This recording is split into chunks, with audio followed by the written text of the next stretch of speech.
अलिकति विभेद नेपाल सरकारले अलि विभेद नियमले चाहिँ हामीलाई विभेद गर्ने जस्तो लागेर हाम्रो केन्द्रीय समितिले नै सर्कुलर पठाएको छ।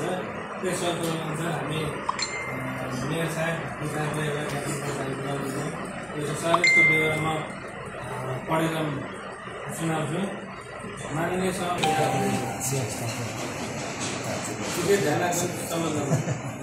नेपालको संविधानले स्थानीय तहलाई स्थानीय समितिको रूपमा परिकल्पना गरेको अलि ठुलो स्वरले भन्नु सक्छ, सुन्दैन कि माइक चाहियो। सोही अनुरूप संहिताको कार्यान्वयन गरेर लोकतन्त्रको प्रत्याभूति गराउने आधारभूत तहको रूपमा स्थानीय तहहरू रहेका छन्। नागरिकको सबैभन्दा नजिकको सरकारको रूपमा रहेको स्थानीय तहबाट नागरिकको अपेक्षाकृत रूपमा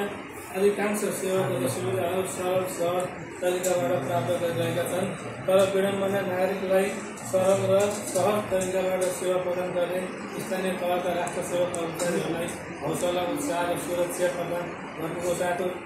तत्कालीन स्थानीय तह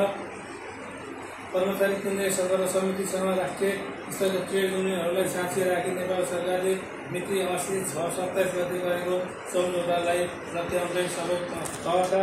कर्मचारीहरूको मुख्य मार्गदर्शन ऐनका रूपमा रहेको सङ्घीय निजामती सेवा विधेयक प्रतिनिधि सभाको राज्य व्यवस्था पुरस्कार समितिले अगाडि बढाइरहेकोमा हामी स्थानीय तहका कर्मचारी प्रति राज्यले तेस्रो तहका नागरिकको स्वरूपको व्यवहार गरेको अनुभूति गरेका छौँ। साथै स्थानीय तहका कर्मचारीहरूले पटक पटक ध्यानाकर्षण गर्दै आएको भए तापनि राज्य व्यवस्था तथा सुशासन समितिले स्थानीय तहका कर्मचारीका मात्र विषयका तहका संशोधन प्रस्ताव तथा दर्ता भएका दफाहरू हामी सरकारवाला अंशले छलफल नगरेको तहको समितिले सबै स्थानीय तहका कर्मचारीको विषयलाई व्यवस्था गर्दै बुझाएको प्रतिनिधिप्रति हाम्रो गम्भीर ध्यानाकर्षण भएको छ। पटक पटक ध्यानाकर्षण गराउँदा समेत राज्य व्यवस्था तथा सुशासन समितिको उदासीनताका कारण सरकारले मिति 80/6/27 गते गरेको सम्झौता र स्थानीय तहका कर्मचारीका विषयलाई दर्ता भएको संशोधन प्रस्तावमा भएका विषयहरूलाई सङ्घीय निजामती सेवा विधेयकमा समावेश गराई छिटोभन्दा छिटो सङ्घीय निजामती सेवा ऐन जारी गर्न तहत स्वरूप चरणबद्ध आन्दोलनका कार्यक्रम घोषणा गर्न बाध्य भएका छौँ। तसर्थ सरकारवालाहरूसँग तत्काल छलफल गरी स्थानीय तह कर्मचारीका माग र मुद्दा समेटेर सङ्घीय निजामती सेवा ऐन जारी गर्ने यसै पत्र मार्फत ध्यान आकर्षण गराउँदछौँ। उदाहरण माननीय सङ्घीय मामला तथा सामान्य अपराध मन्त्री, माननीय कानुन न्याय तथा संसदीय व्यवस्था मन्त्रीज्यू श्रीमान मुकेशज्यूले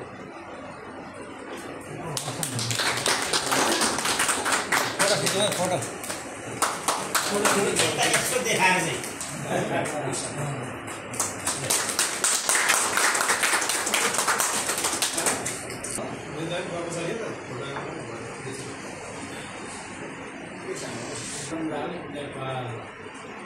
सोह्रौँ नगरपालिका ध्यान आकर्षण पत्रमा मेरो गम्भीर ध्यान आकर्षण भएको छ। तपाईँको यो माग हामीले तपाईँहरूसँग कुरा गर्नुपर्ने खालको जस्तो देख्दैन। यो सङ्घीय सरकारसँग माग गरेको र यो चाहिँ सङ्घीय सरकारले तपाईँको मागलाई बेलैमा छिटोभन्दा छिटो तपाईँको माग कानुन बनाउनेको निजामती ऐन बनाउनेको भाषाहरू अब यो चाहिँ हामीले हाम्रो पनि धारणा तपाईँकै पक्षमा हो र तपाईँहरूलाई गरेको ती मागहरू सङ्घीय सरकारले चाँडै यो चाहिँ कानुन बनाएर पुरा गरिदिनु पऱ्यो र यसलाई हामीले चाहिँ होइन हामी चाहिँ जस्तातस्तै चाहिँ राख्दैनौँ र बाँकी पनि तपाईँको कुरा चाहिँ हामीले पठाइदिनेछौँ र तपाईँहरूलाई मैले अहिले यो सन्दर्भमा यति नै भन्न चाहन्छु। गएकै होला नि